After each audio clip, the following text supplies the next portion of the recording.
Викендов во салата на Средното медицинско училиште Јане Сандански беше одржан семинар по јапонската вештина џиу-џицу. Во нашата држава џиу-џицуто е релативно нов спорт со млада федерација која постои само 9 месеци.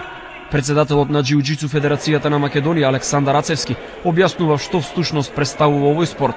Па денеска работиме еден семинар, јас и мојот гостин од Австралија. Он е тренер исто така по кјоши џицу, тоа е една гранка во џиу-џицуто која се однесува на слабите точки на тело.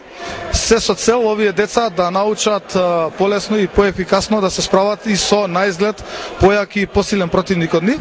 Исто така и девојчињата да можат да се справат лесно со машките. Во Македонија се уште нема официјални надпревари во овој спорт, а клубови каде што се тренира џиу-џицу има единствено во Скопје и Штип.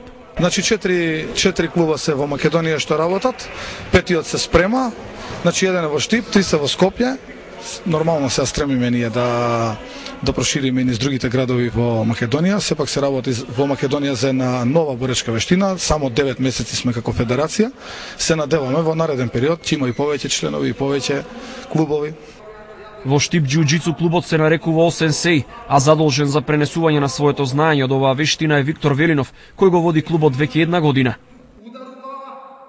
Клубот во Штип Осенсеј Штип постои веќе една година, број некаде околу 50 членови. На 23 октомври бевме во Темерин, Србија, каде што се добивме со едно сребро, едно злато на ниво на Македонската џиу-џицу федерација. Значи еден представник од нашиот клуб доби второ место сребро и представничката од Скопје од клубот за џиу-џицу дан доби злато. Во иднина од џиу-џицу федерацијата планираат да се направи лига во која ќе учествуваат сите клубови од државата и од каде ќе се одберат најдобрите, кои би требало да ја представуваат Македонија и на најсилните меѓународни надпревари.